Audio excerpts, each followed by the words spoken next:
I'm back in Valheim, and listen, when I made my character for the 100 days in the Valheim, a Bog Witch who lived in a swamp, I actually had no idea that the next update is going to literally be called the Bog Witch update. Needless to say, I'm very excited, and that's why I'm doing another 100 days in the same world, waiting to actually meet my fellow swamp enthusiast.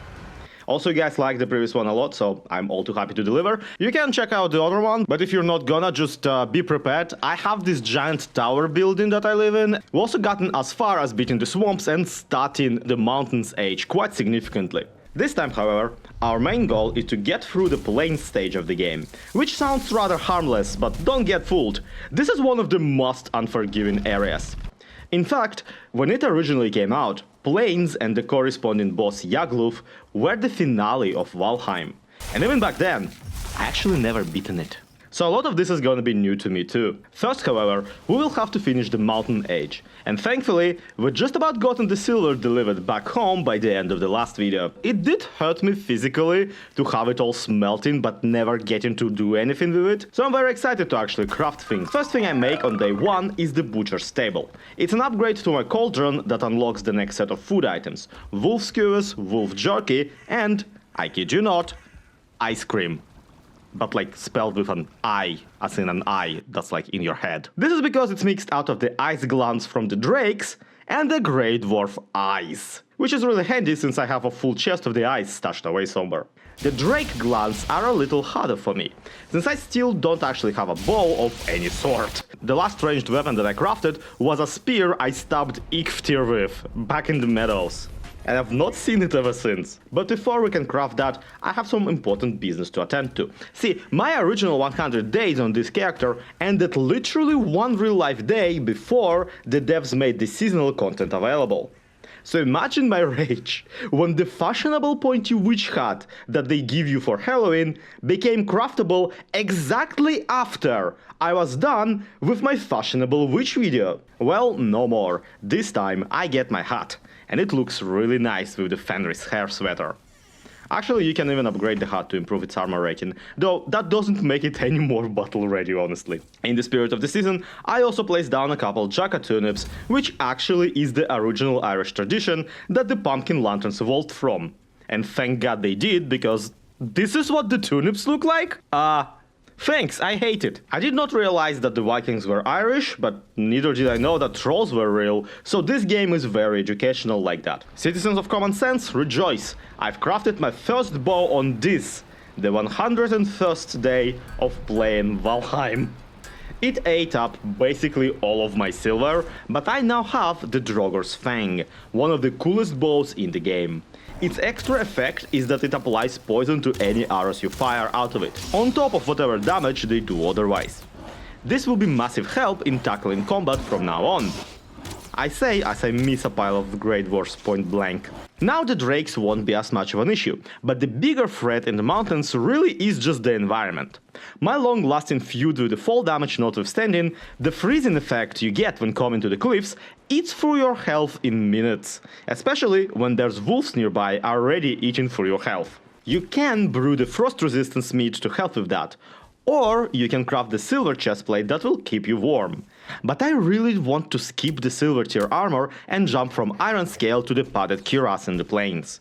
In part because I don't really enjoy the hot and cold metal detector mechanic, and in part because armor made of silver makes about as much sense as a spear made of spaghetti. It's a soft metal best reserved for forks and necklaces. So we will be skipping the wolf armor set and instead only crafting the mountain tier cape to wear with my iron scale mail. This might come back to bite me in the butt, so for the time being, this is called the hubris strategy. The lack of wolf armor is to no benefit of the wolf population, since I now must hunt them for their heads.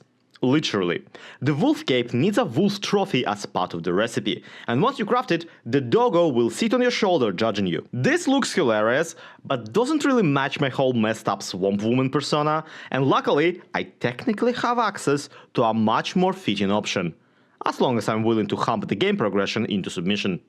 See, I have this tiny stretch of plains biome not too far from my base. It mostly coughs up foolings and death skeeters at me, but luckily, it is actually big enough to spawn a lox, lizard cow hybrids the size of a school bus. They hit like one as well, so it's not a battle I'm happy about. But luckily I have my whole swamp to back me up. First, I managed to lure an abomination to a lox and watch as they duke it out. The tree actually would have won too, just by the power of having the high ground. They ended up on a slope and the lox's attack just missed every single time because they went too low. I only really interfere so I don't have to fish out the loot out of the ocean. This gets me 2 lox pelts and 4 meat. So we need 2 more animals and a big iron cooking station. Lox chunks are simply too heavy for the wooden one, and my guy is simply too stupid to just cut the meat smaller. This one abomination got stuck infinitely walking into a tree. I don't think that's how grafting works. Through meticulous pathfinding, I lead one of the loxes to the stuck abomination, and their legendary battle actually comes out my way. The lox is dead and the tree starts chasing me, clearly hoping I will lead it to more loxes, which I do. Unfortunately, what's left of the stumpling is easily bodied by a fresh lizard, since this time they are on even ground. There's actually very few things that can take out a lox like that. For one, their only natural predator is me. For two, loxes have a ridiculous amount of health and do massive amounts of damage, especially for something you can tame. I don't really have time for the cow lizard husbandry right now, so I just lead the animal through the swamp hoping that the ecosystem will eventually whittle it down. Everything in the swamp has evolved to hate everything from other biomes, and the poison from my bow is actually dealing a nice bit of damage too. But soon I run out of arrows and have to feed the animal to a double star leech, which honestly is a massive size for a leech. Like at that point, dude, just go be a sea serpent in the ocean or something. For how big the lox meat slabs are, the health boost they provide is only okay. The lox cape, however, makes me really happy. It's very cool looking considering the competition. It's not lumpy like the wolf cape and not all torn up like the deer and troll leather. It's basically the first cape in the game that doesn't look like rags. It instead looks like a rug. Like I put a strip of thick carpet over my shoulders. Now we just gotta actually make it to the dragon summoning altar.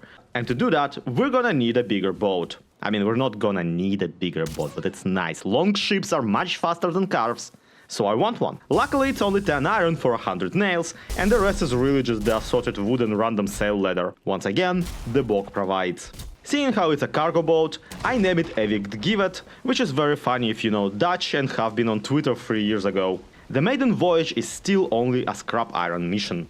The scale mail will have to last me not just through the boss fight, I'll also have to face some of the planes wearing it too. So it makes sense to upgrade it as much as we can. And honestly, I enjoy sunken crypts quite a bit, so I go back to the bone massing swamp to investigate the local burials.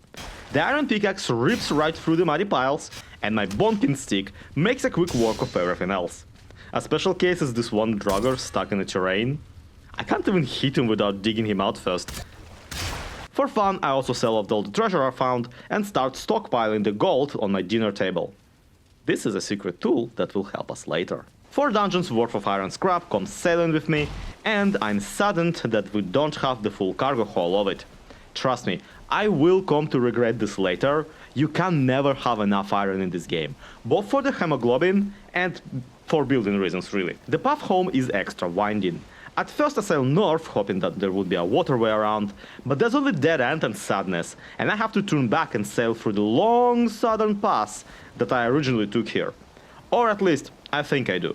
I can't see anything in this fog. Consider it a preview of the next Valheim 100 Days video, when we go to the Mistlands. I could obviously break the boat and cross the continent that way, but dragging this much metal with me through the continent will be mad heavy even with the cart. By morning 13, I finally complete the dumb looking shape and find my way home. Now, I just need to somehow lug 2400 kilograms of bent metal across the shin-deep swamp. So how are we gonna handle this? The fact that it's half-drenched terrain actually inspires me. The water makes it extremely inconvenient to walk around, especially when over-encumbered. So my idea is to turn the wetness into a benefit and just lower the terrain even deeper, creating a trench that I can simply sail through on my boat filled with goodies. For a few swings of the pickaxe, I actually feel really good about this plan. The boat even makes it about halfway to the foot of the hill, if we're being like really generous with rounding. The trouble begins when I realize that some of the swamp trees simply cannot be destroyed. Hitting them with an axe doesn't even show any damage numbers, so I would have to take the scenic route instead of just blasting a direct line through the shrubbery like I hoped to. The bigger trouble begins when two abominations at once appear and become very interested in the trade route I'm building. One goes down easily enough, but the other drops aggro on me in favor of completely obliterating my boat. But the wood-on-wood violence soon turns out to be a kind of a blessing. See, when a thing is destroyed in Valheim, all the materials it's made of are dropped on the spot. This applies to boats, rafts and carts too. So I don't really lose any of my stuff, since even the nails only sink a little bit in the shallow water and I can pick them back up. Were this an ocean, all of that iron would have been gone, but whatever. The vehicle inventory, however, is a different story. Instead of exploding all over the place like you'd expect, the cargo drops in these handy 4-slot crates that you can access like chests. And unlike the tons of scrap metal, the cargo crates actually float, meaning I can just push them along the water surface and even shuffle them over the ground piles. This might not look as reliable as just piling it on a cart and dragging with me, but I'm pretty sure this saved me about an extra day of dragging this stuff. I still have to pick it all up into my inventory and slowly walk up the cliff though. What a way to celebrate day 15. With 8 stacks of metal and probably a hernia. And to think this is how our parents had to go to school every day. Both ways. I take the night to hunt the wolves for their meat, which is exactly opposite of how that usually works out. The wolf skewers are best health food I got right now. And for stamina, well, I got this chest of 250 Grey Dwarf Ice that I've been stockpiling since the beginning of the game. Just need to get the ice glands and scramble these into a frozen treat. In the meantime, a stone golem basically launches me off of the cliff. Once the food is replenished, I also find a dragon egg and multiple cultist caves.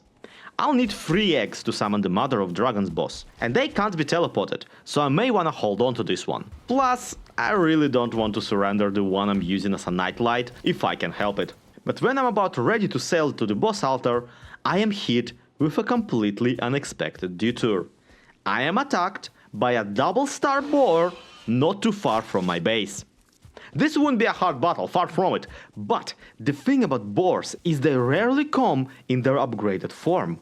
As with other enemies, the star variants drop more items and have extra health and damage, as well as an alternative look. But unlike most things, boars can be domesticated into pigs. Meaning they keep the star status. Meaning they pass the star status onto their offspring. Meaning you get many times more loot from the same amount of time and effort. Long story short, I must have that pig. Luring it home while also protecting myself from other enemies is actually pretty tricky. I then also have to do it all again with another pig, since you do need a breeding pair even if their gender is irrelevant. Luckily, it at least doesn't need to be another 2-star. The way taming works is also a bit confusing. Basically, all you really need to do is to get the animals to eat some food you dropped, while them not being frightened. A runestone suggests you do it by sneaking up on them while they don't notice you and throwing a bunch of food into the pile. But my preferred method is to just lock the beast in a pit and rain berries on them from above. Once tame, there's not really anything you can even do to motivate the pigs to go into the pen, so it helps to trap them somewhere while they're still chasing you. Once the prized pig is tame, I name him Commander Pigaius, after the one Elden Ring DLC boss that gave me as much trouble as he did. Somewhere in the process, I also send a greyling flying off of the cliff. Once I find another dragon egg, I am technically ready to face the Big Mom boss. But it feels wrong sailing back without any silver ore, so I gather a bunch just in case. Coincidentally, there's a vein of that pretty much directly below my portal. I sail off to transport the ores, and just my luck, a sea serpent spawns in. I actually do mean it this time, it is my luck. I was looking forward to killing a sea serpent because I'm on a strong enough boat, and I have my bow and the good arrows on me. It only takes a few shots to go down, and one arrow goes directly into its mouth. This is cool.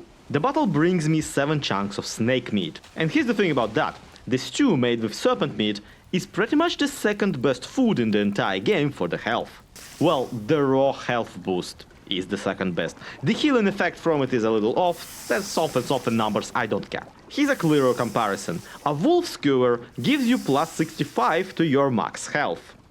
A serpent stew, made of much easier materials, gives you 80. The final prep is to take all of my money and bring it to Haldor, the dwarf trader, so I can buy Ymir's flesh. Ymir was the giant whose body was used to create the world. So yes, he is just selling me dirt at 120 gold. But Ymir's flesh is also where, according to lore, the drakes came from, which is why I will be using it to create my next bonk stick, the Frostner.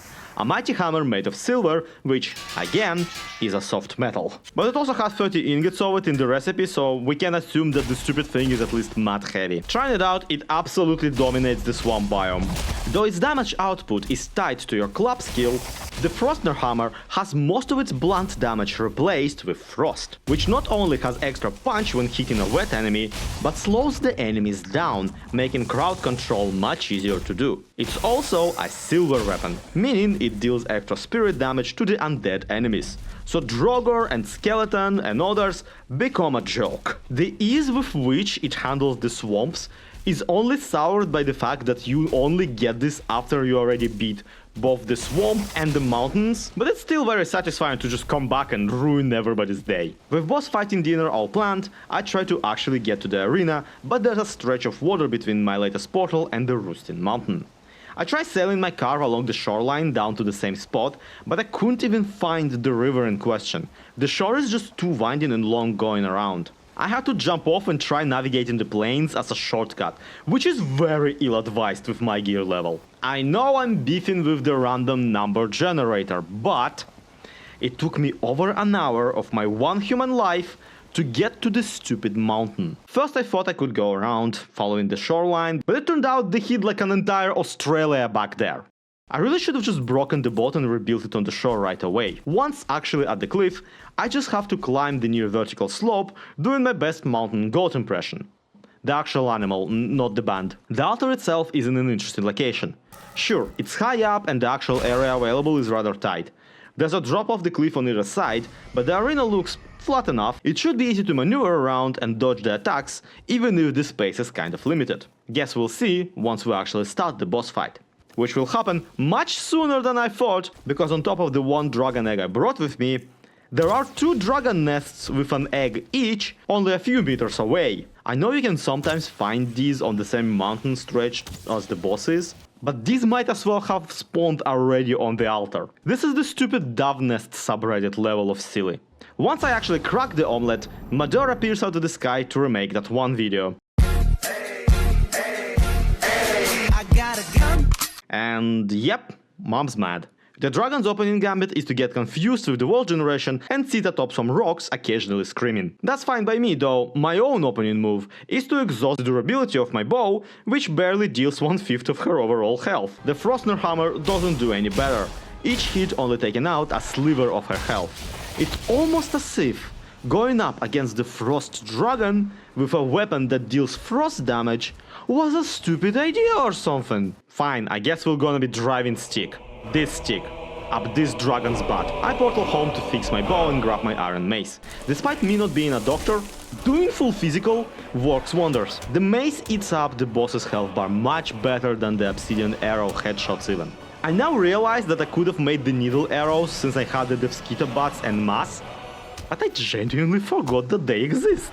Still, the battle continues into the night, and soon I'm once again forced to go melee, just because Moder and the Drakes figure out that I really don't wanna go to my return portal when they are nearby, because they'll just blow up the portal. Also, Moder employs a brilliant strategy where it somehow puts a bunch of silver ore into my inventory, preventing me from teleporting. I have no idea what she blew up here that had silver in it, but thanks for the free metal, I guess. This is easily remedied, by the way, by me just tuning off the automatic pickup function of my inventory. You can find the exact keybind in the settings of the game. It's a helpful little shortcut. Her actual attacks are rather obvious and fairly easy to dodge. The only one I really have to worry about is the Crystal Barrage, since it deals a lot of damage and can be rather chaotic. It's the one when she soars into the air and rains crystal projectiles that bloom into clusters. You will see it coming, and you will probably dodge it much better than I do. Sometimes a stray shot just still lands, since I mostly dodged like an idiot. Case in point, my panic rolling somehow gets me stuck head first in the dragon's chest. I can still hit her from there, and I'm not safe from her bites or swings either. So there is zero strategic benefit to this. She's not even a mammal, this is just pointless. And it actually leads to a rather silly death, when a wolf runs in and eats me because I couldn't see it coming through the murder lizard. Again, the giant dragon mom doesn't score any kills. Some random dog does. Finally, I send the last arrow and Moder is in tears. No, literally, she becomes a dozen of perfectly round tears. Her Forsaken power forces wind to fill your sails for as long as it's activated, which would have been very helpful the entire time I've been sailing to the summoning altar. The tears are more useful since they open up all 4 new workstations. For one, you need to craft the artisan table, so within its radius you then build the new smelters and processors. The tears appear to be ever-flowing, like some sort of magical perpetual motion machine. You could say they don't fall, they wrap around you. Am I showing my age with that reference? I don't know what young people listen to. With the artisan table, we get the blast furnace that can smelt black metal scrap into ingots, a loom to spin flax into thread, a windmill to turn barley into flour, and an actual oven to bake pies and bread. And now if only I had any of those things, this would have been great. I get those things, obviously, in the Plains biome. You've seen the thumbnail, you've read the title, you know there's gonna be some goblin violence in this video. Luckily, I don't have to travel far to start with Fulling Bullying. Right by my swamp, there is a thin stretch of Plains biome that ends in a stone outpost where a couple of the green fellas made home. Yeah, the little guys are called Fullings. The wiki says it's because it means the ugly one in Norse, but I like to think they're called Fullings because they're as tall as 2 halflings. Long story short, I steal their barley, and the Frostner makes quick work of the inhabitants. Despite my outdated armor, this song and dance is only hard because the death skeeters are constantly assaulting me. With how horrible my aim is, death skeeters might as well be just immune as long as they're circling you. So the only real opening for an attack I get is when they barge in to bite me, and only if I can bounce them with a shield. This single enemy is basically a tutorial on how to parry, and it's infuriating because of that. So here's an interesting bit. Barley can only grow in the Plains biome. By interesting, I really meant annoying. It's very annoying that barley and flax can only grow here. And also, by the way, none of the other crops can grow in the Plains biome, so Valheim, do you or do you not want me to make a base in a Plains biome? Make up your mind. Well, I don't actually need to do that, since I have a really convenient border between the 2 biomes right here on this little shoreline. Meaning I only really need 1 crop field that I can kinda plant whatever I want on. Still wish I had more than just 3 pieces of barley though. To protect my crops and my butt from intruders, I decide to actually fence off the area this time. This way it will be easier to spawn-proof it with campfires, since I can actually tell where the boundaries end. Now to commit war crimes on the goblin population. In my defense, I really tried to scout out their village from afar, to maybe snatch some flax and run away without, the beatings. But if they have any, it's certainly not in a plain view. The greeting party very much consumes the whole village, as every shaman, berserker and village idiot runs out for a hug. In part, this is what makes the Plains really frustrating. Every previous biome only really has 1 rare heavy-hitting enemy, like the trolls in the Black Forest, stone golems in the cliffs, abominations in the swamps. Meanwhile, Plains have Loxes, which are massive and hit really hard, the Fulling Berserkers, which are massive and hit even harder, Death Skeeters, which are tiny and hit just as much, and black blobs of goo who rapid-fire poison at you. The latter are at least hostile to pretty much everything else in the Plains, so they can be used to pull aggro and can even take out a threat on their own. These are grofts, and they spawn around tar pits. They're basically a variant of slimes, down to still being allied with the swamp creatures. So obviously they take my side. Until they don't. Either way, I managed to get away and even snatch some tar from the fallen comrades. This is why I need the flax, by the way. I can spin it into linen, then craft with iron to get Plains level armor. Unfortunately, the Fullings are not too happy to part with. In the meantime, I want to at least get some benefits from the stolen glutens. On the swamp shoreline, I installed the windmill and the oven, hoping that the barley flour will unlock more powerful food. It does not. Not to worry, it will once we get the black metal upgrade for my cauldron. So we'll need a blast furnace in here as well. But here's the thing. I don't need to sell home any of the black metal scrap. I have enough from the few Fullings that spawn on this stretch every night. The pots and pans upgrade for the cauldron opens up the blood pudding, uncooked lox pie, and bread dough.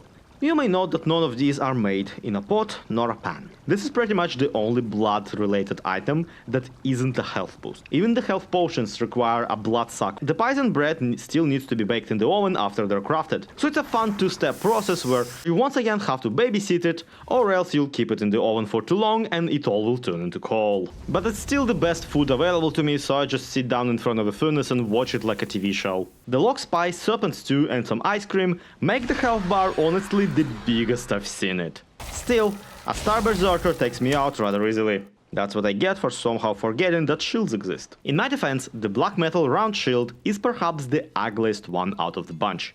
You can barely see the pattern you choose through all the dangly bits. And the tower version is not any better. Not that I take it, I really like parrying. Joke's on me, turns out you can't really parry the general being set on fire.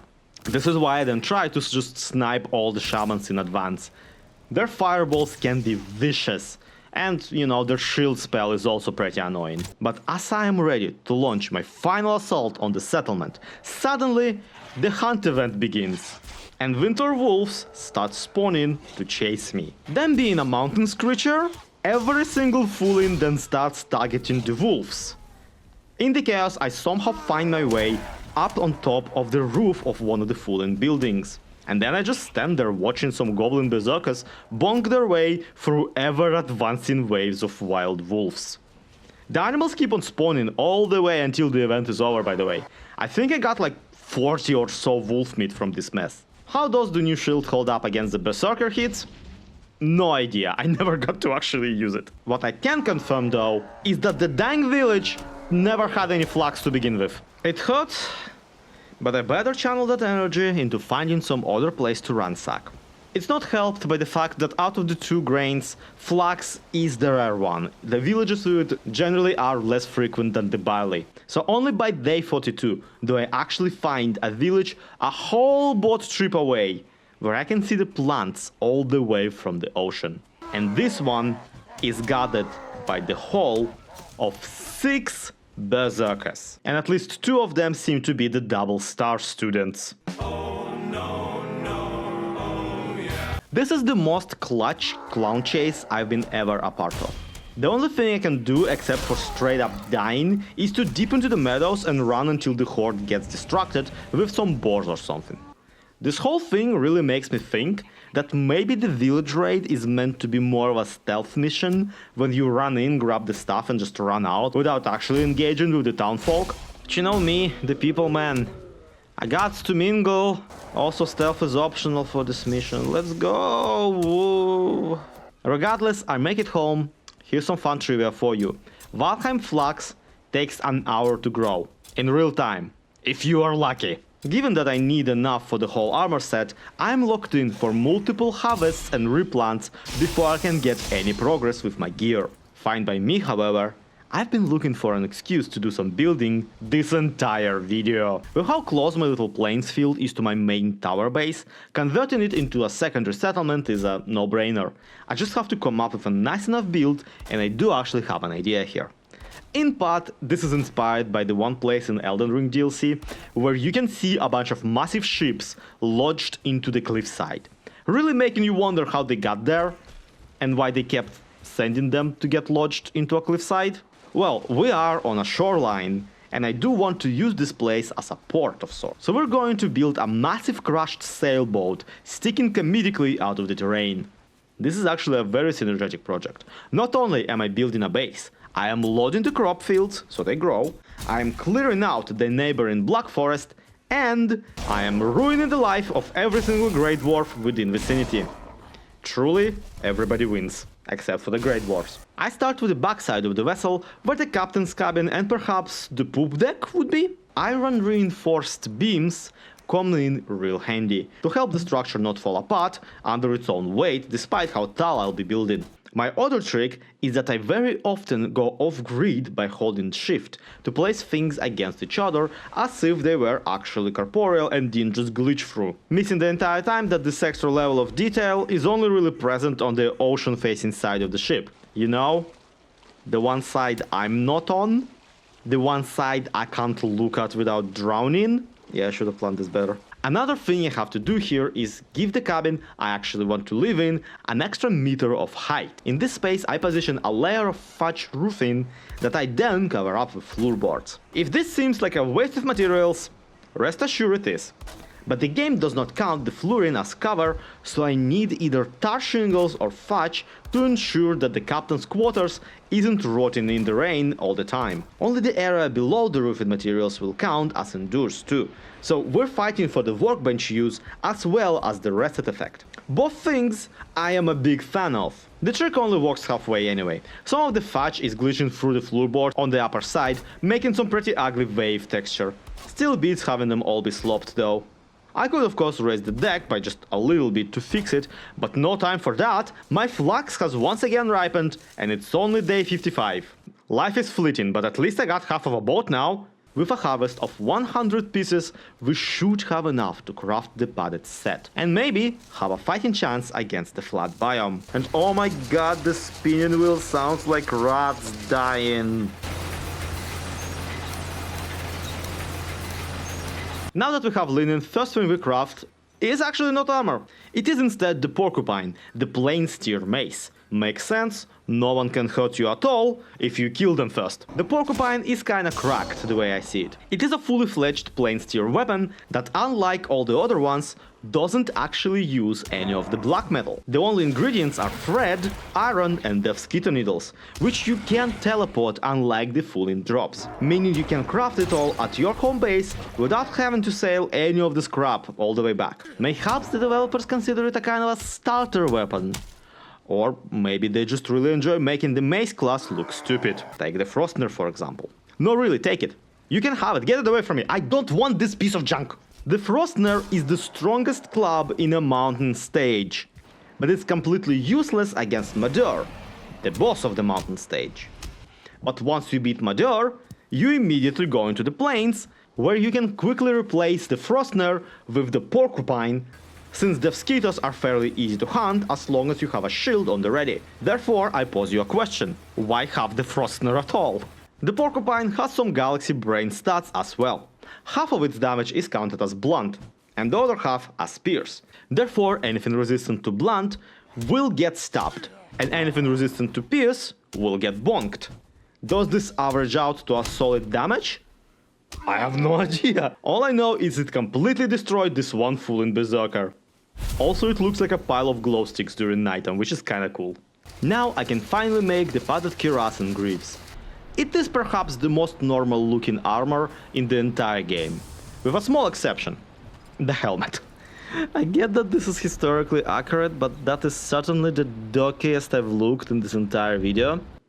And I started out wearing a log on my head. The silver drake helmet I crafted before isn't any better. It has a charm to it, and the stats are at least comparable, but that's something I would much rather have here that would complete the look, and maybe even bring some semblance of strategic advantage. Before I get the last totem to summon Yagluth, I take a detour into the mountains. Long story short, I want the helmet piece from the Fenris armor. I don't mean to match it with the sweater I already have, mind you, though with how many frost caves I've found on this cliff, I could probably craft the whole set. At least this shouldn't take a long time, even if we have to get pretty lucky with the drops here. This headpiece wouldn't be a headpiece if it didn't require an actual head. You need a trophy of the already rarer to spawn flame cultists, that also only drops at 10% chance. Well, I like the mods, given that I pretty much get one immediately. We also encounter a rarer set piece where a cave ends in a small body of water, with some fish splashing around. Now, there is actually a fishing rod in the game, sold by Haldor, but we're on a time limit, so I'm not one for fishing. But to my surprise, I still catch one of the rare cave fish, the one laying on the ground in front of the lake. This is a fine addition to my collection, since I already caught a pike using this exact same method. I found a pike using this exact same method. It was just laying on the ground, it was low tide. Regardless, I can now craft my own fursuit head. The cultist hood obscures your whole face, replacing it with only the glowing eyes in the darkness. Also, its rugged fringe goes well with the puffy collar on the lockscape. But as with all the armor in this set, the hood actually has a unique effect. Unlike pretty much all the other armor in the game, it increases the wearer's movement speed. Sounds good, right? Yeah, it only increases it by 3%. Will I feel the 3% faster run? Okay, maybe. Will I feel the minus 12 points of armor rating from not wearing the padded helmet? Yeah, I think I will. This is also when I make a sad discovery. My beloved boar, Commander Pygaius, was at some point murdered by something or other. That or the cholesterol finally caught up to him. Judging by the 4 whole pieces of meat he dropped, I've been overfeeding him severely.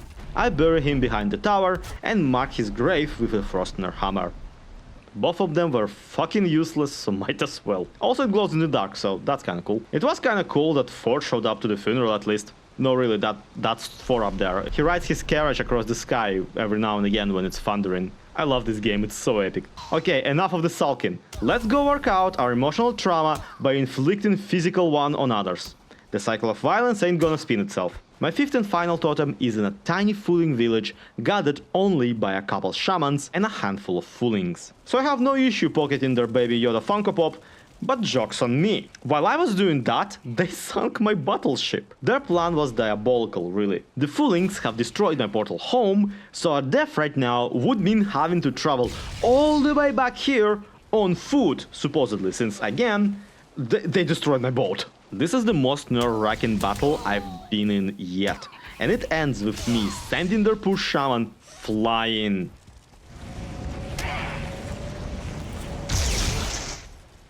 Now I just need to find the Vegvizier to where I can summon the boss, and for the first time in my life, clash swords with Yagluth.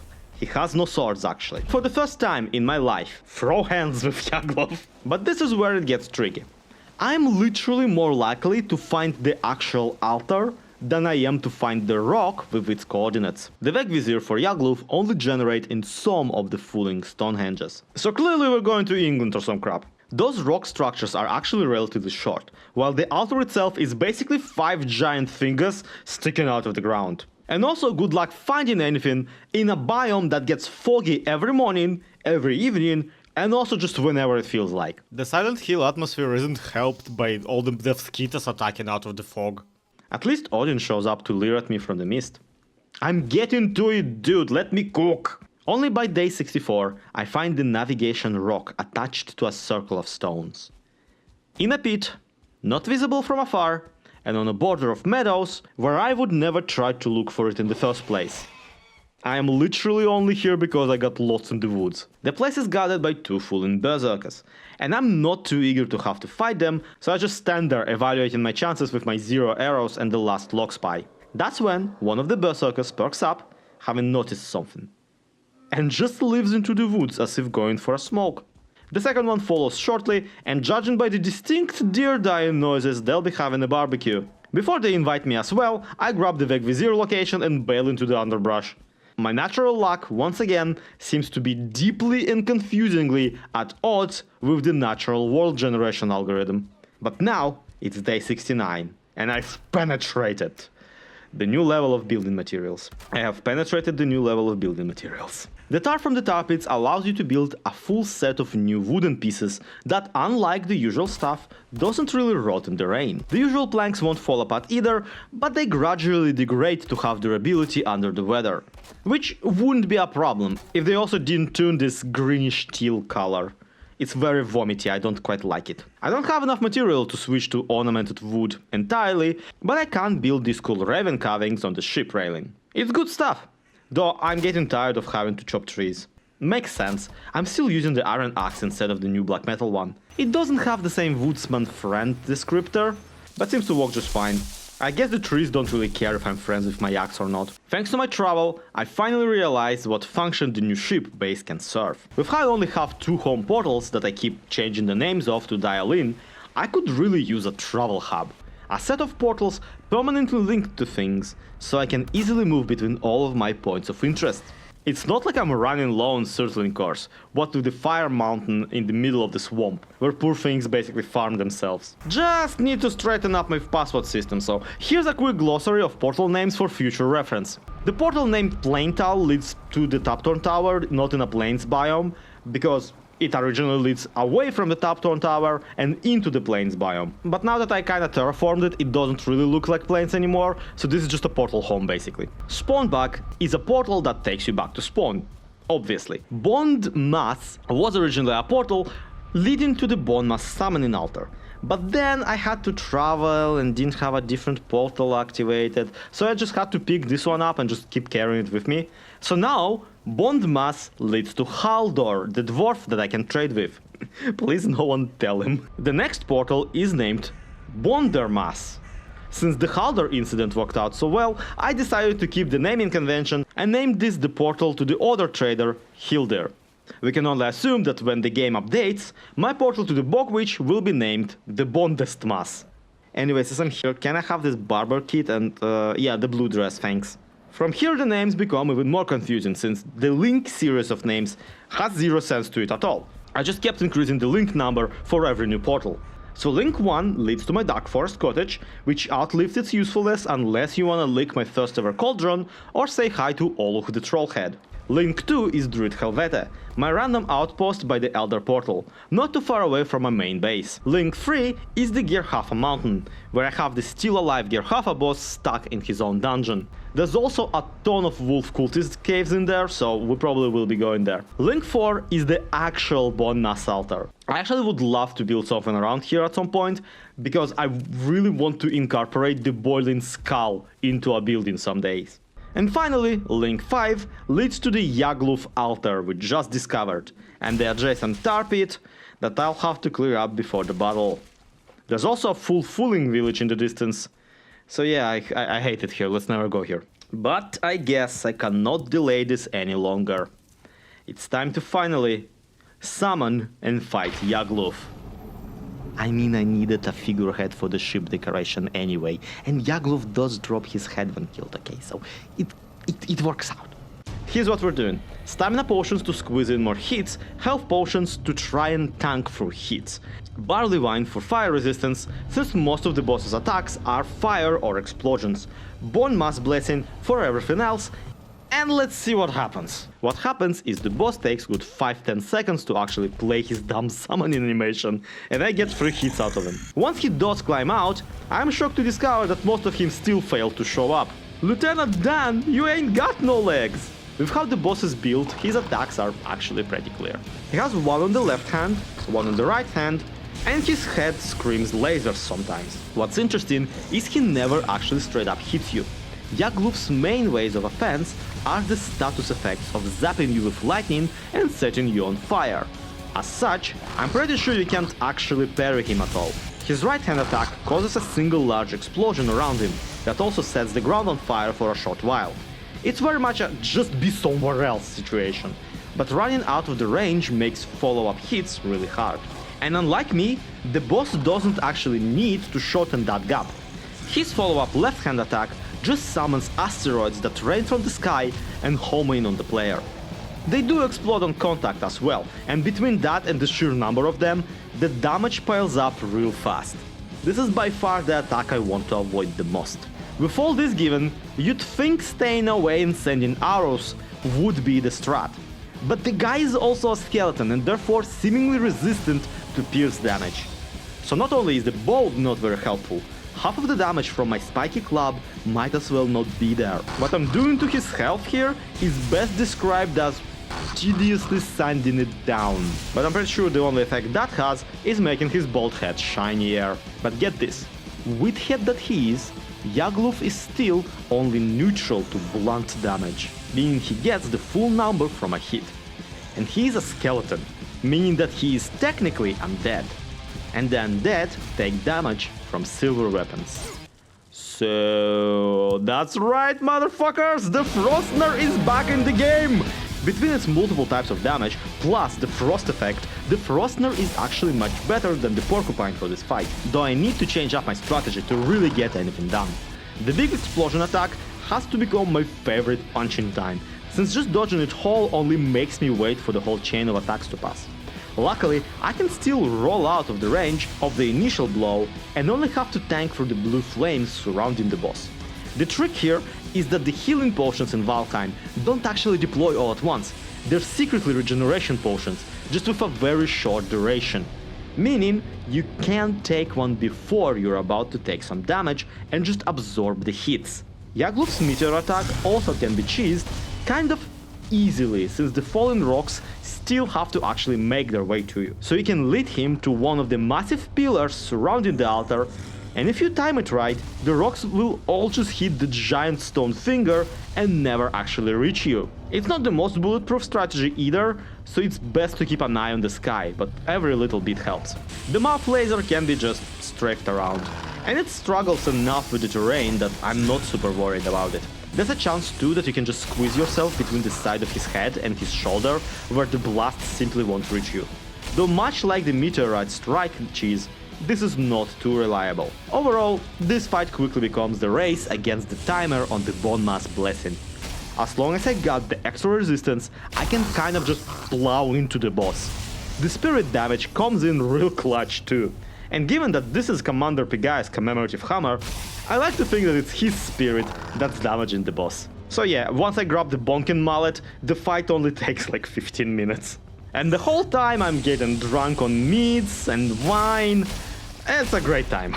My heals run out, my pies are gone, but finally, Yagluth is dead, and I get to put his skull over the portal hall entry. I also put the Frostner back on the commander's grave. That'll do, pig. That'll do. Mugen the Raven shows up to introduce himself as the Eye of Odin, but then immediately flies off. I don't know why he bothered, this could have been an email. And well, the Plains level boss is beaten. Now what? Well, for one, I can't use his spirit shards to build a wisp fountain. At night it begins summoning glowing firefly looking spirits that I can use for crafting a couple new light sources. In particular, I can craft one with silver to create a bound wisp, a portable light equipped in the belt slot that circles the player and lights up the immediate area. Meaning that now, a full hour in, this video's night segments will finally become watchable.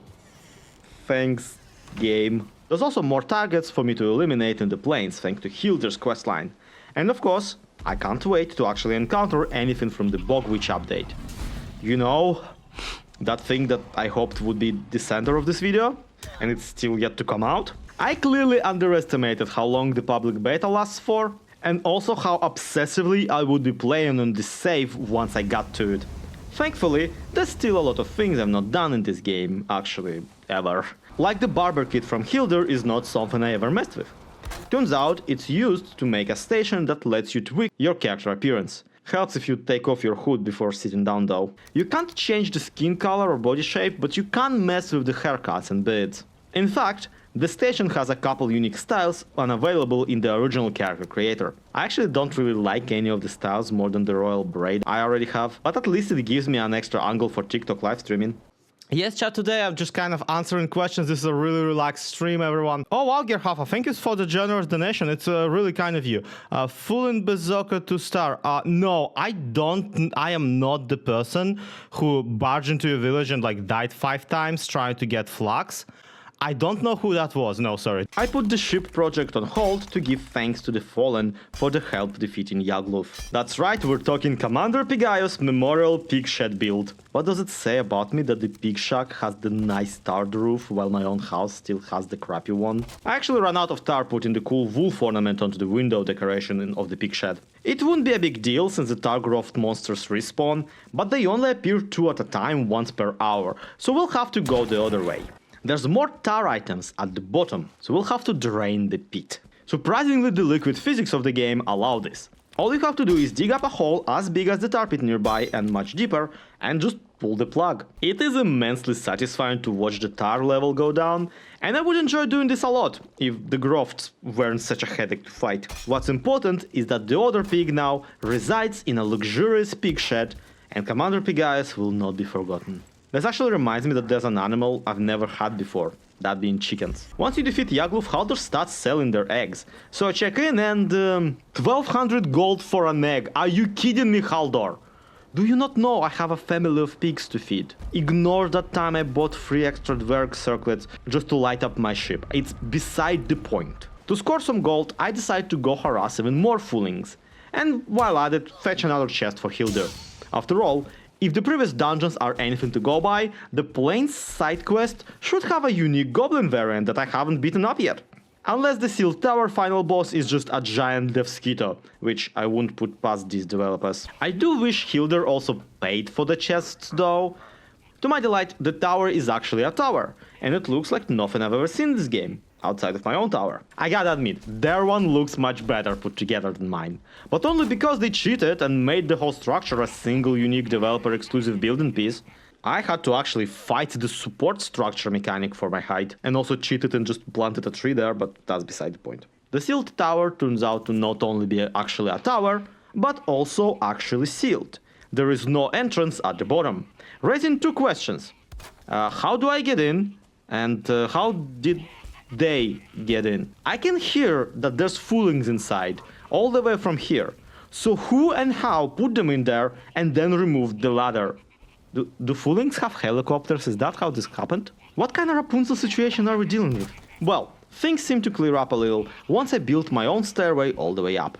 The inside consists mostly of barred rooms and floor traps, making me think that maybe this is a prison for fooling criminals? There are legal consequences for going goblin mode after all. At first I tried to keep climbing up, but the tippy top yields only 2 pieces of barley and a chest. Meaning I have to keep fighting all the shamans and star foolings in the opposite direction now. An interesting unique piece for this place are the traps scattered over the floors. It's mostly oversized bear traps covered with thatch or hay for sneakiness. These not only damage you initially, they also hold you in place for a short while, and the same applies to enemies too. I can't seem to craft the campfires on the inside, but being able to at least attach structures to the tower on the outside makes this a pretty interesting base location.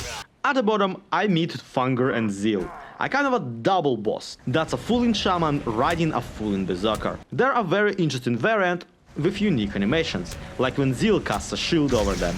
The shamans generally make for an efficient support class, so having one attached directly to the tanky berserker actually breaks my usual way of dealing with them, which is to lure the big guy away from where the shaman can buff him, or to just snipe the shaman from afar to death.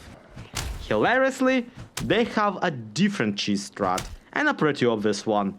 The entrance to their little cell is simply too small for them to fit through, so I can easily retreat there to regenerate health. I still come out and fight them mostly fair, if only because I can actually parry Funger at this point and get critical hits to end the fight quicker. But just when I think I've won, Zeal leaps into the battle to avenge his brother, and I have to deal with him spamming the fireball spell. I do wish there were more to him, but unfortunately Zeal on his own really is just a fooling shaman. You could say he's a shiny variant. Even if he does have more health, I honestly didn't really notice that.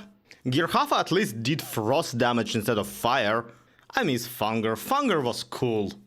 Again, the Hilder chest that drops from him is much bigger than he is, so much so it can actually serve as a coffin. And as per usual, this thing cannot be teleported, so I'll have to sail it all the way back. Though let's face it, at this point I wouldn't mind bringing home the massive stash of unsmelted black metal that's stored in my boat's cargo hold. Odin, I see you in the bushes, you ain't slick! Help me drag this heavy thing or get out of here. On my way through the winding waters, I actually encounter another sea serpent. It gets a special treatment of sorts. I get to shoot it with my new needle arrows I haven't really been using this whole time. It's arrows made of the Skita stingers. You can figure out how easily that stuff rips through the black forest level enemy.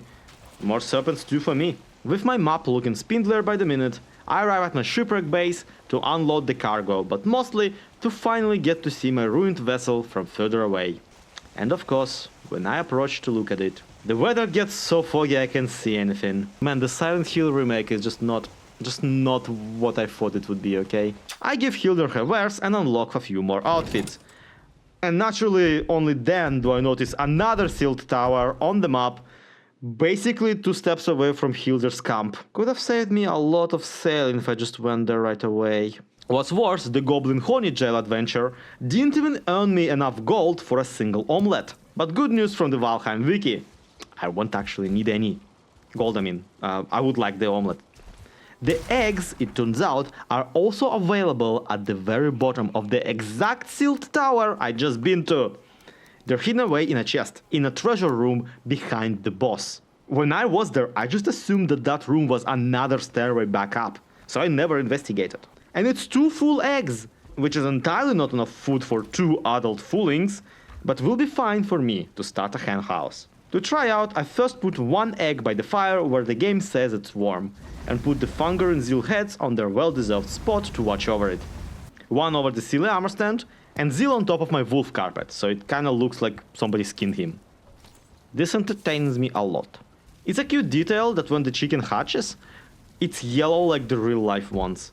It's still about as big as the adult one, hilariously, but at least this way it's easier to chase around the house until I can trap it in a box of sorts.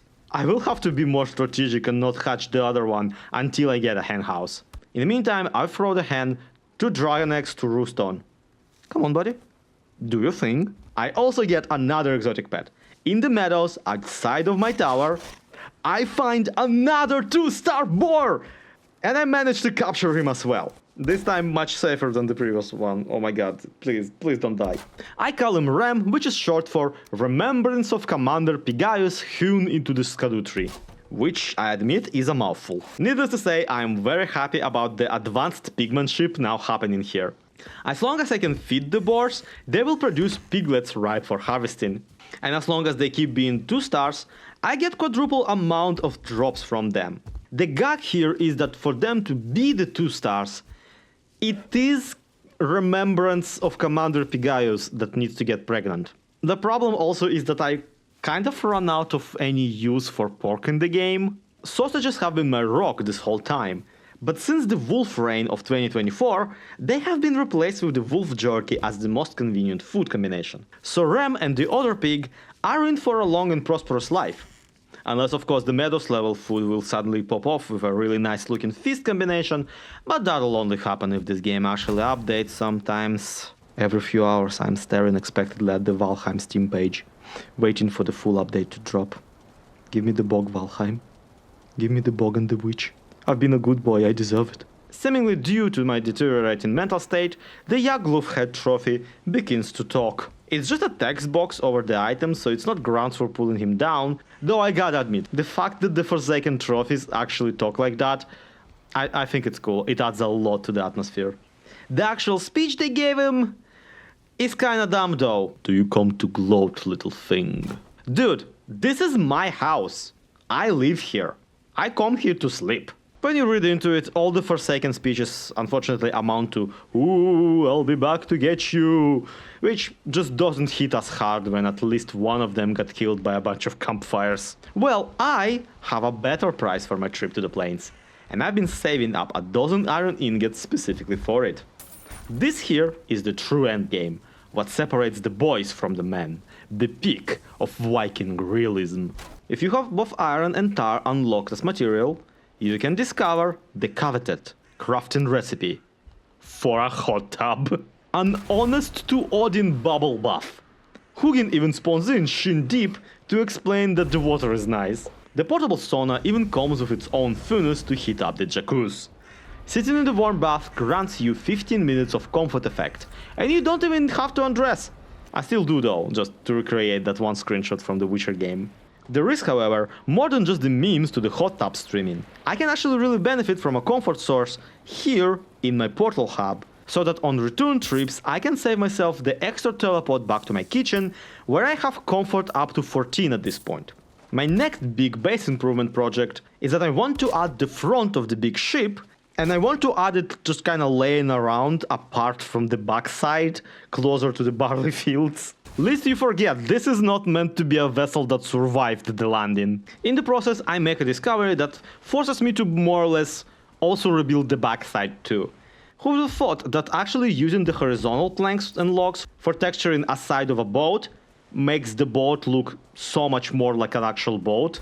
Though arranging the core wood at 2 diagonals at a time is very tricky, especially because I can't actually snap it to anything.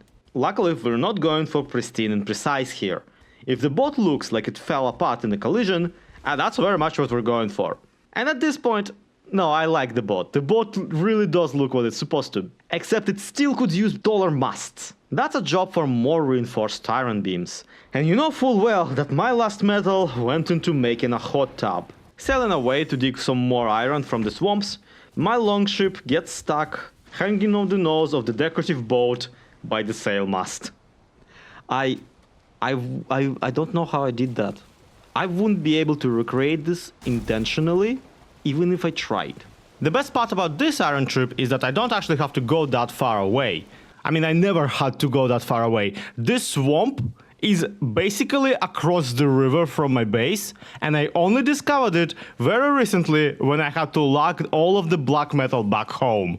This place could have saved me a lot of time in the beginning of the video when I was sailing basically across the globe to bring back all the scrap from the bone mass in swamp. Then again, this place ain't that big, and it's not like I need that much for, you know, some vertical sticks over my ship. Which I'm still yet to pick out a name for, by the way. So I think I'm gonna let that to be decided by the comments.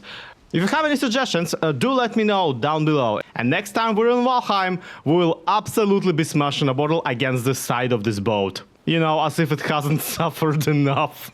The tall planks on their own don't actually seem to solve anything, but once I add the steep stairs to resemble the netting of the sails, the illusion actually really sets in. All I'm missing now is something to imitate the tattered sails, but the banners you can craft are just too straightforward and neat to scan as a torn sail, and the red jute drapes won't do it either. On day 95 out of the 100. The Bog Witch update finally drops! Let's go, gamers! Let's go! To a swamp. That's where the witch is. Let's go to a swamp. I also could have been playing public beta test this whole entire time, but I didn't want to risk this whole video getting undone in case the save file wouldn't convert to the full update. You know, just in case. In the meantime, I get the first piglet out of my boar pen. Does that mean that I've been forgetting to feed my treasured pigs this entire time? Yeah, maybe.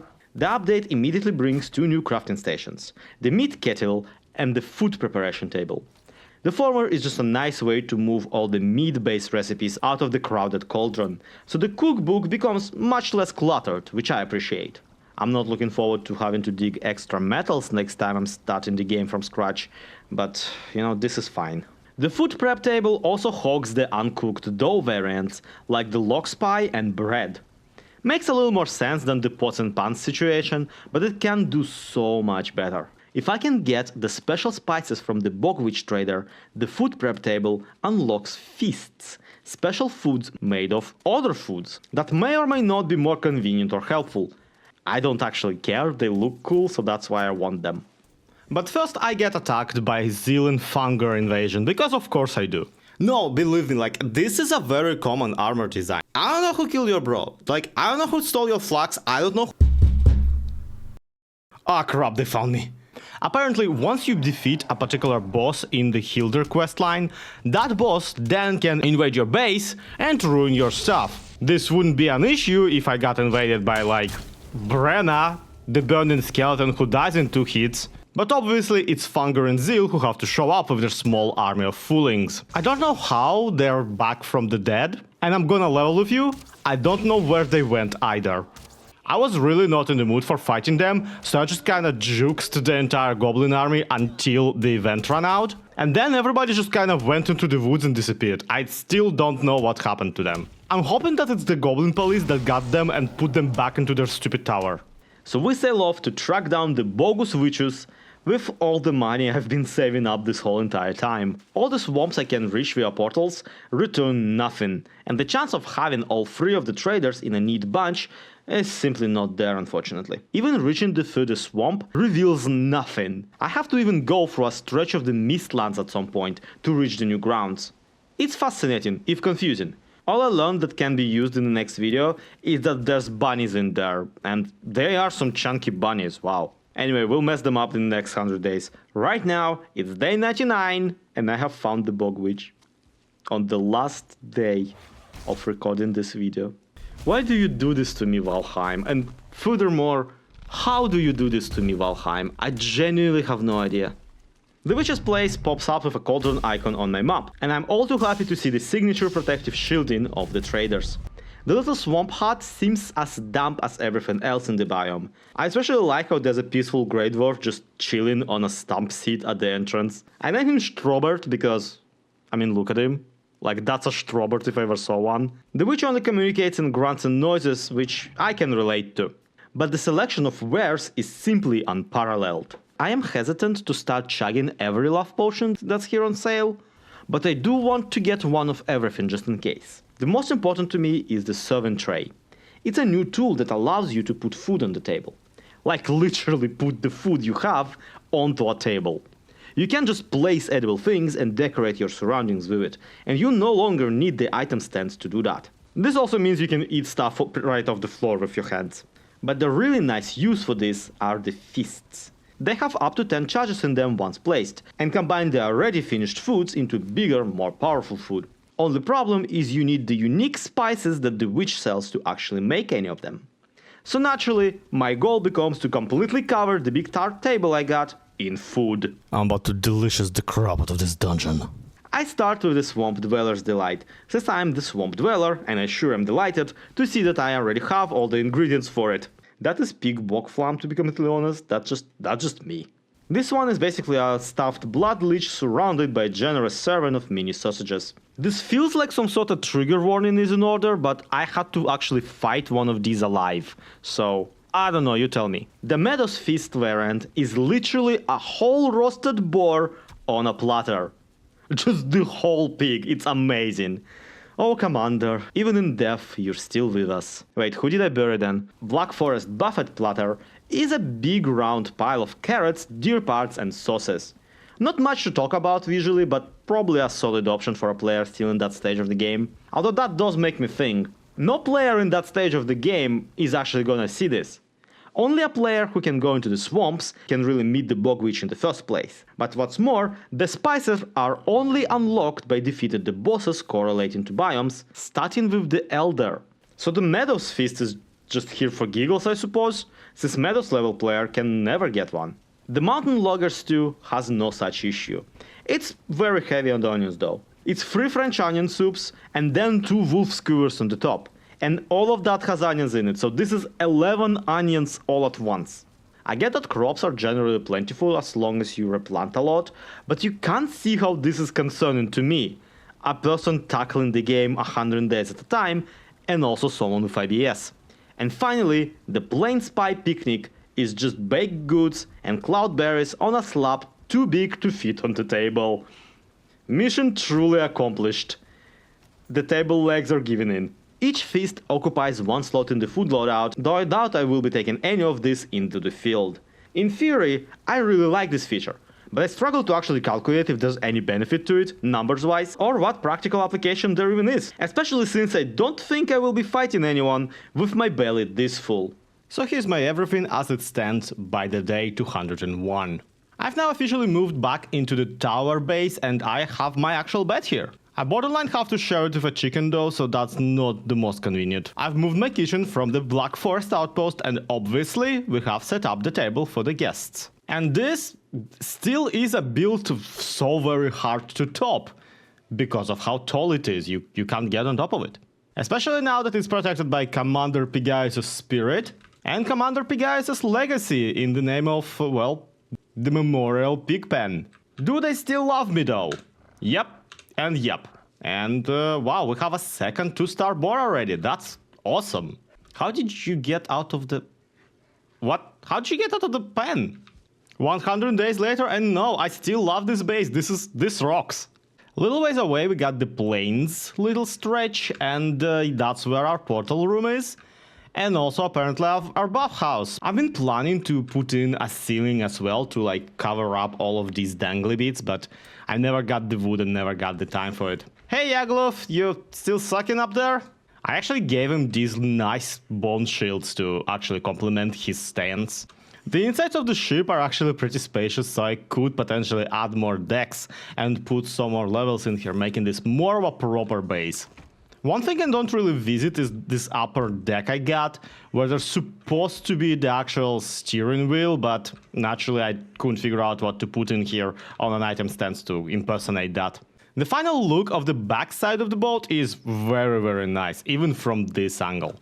But I do think that the nose part of the boat just looks so much better, especially since I added a couple more masts that were supposedly, well, they're supposed to have fallen off of the ship when it landed, when it crashed. We have another one down here, and it's very diagonal, but in that Minecraft diagonal top way, it's very funny, but I really like the way it looks. If I could take like just infinite amount of time to just build and do nothing else in this game, what I would do here is absolutely expand this to a proper port and also create some sort of an area down here to connect all the way to my main tower base.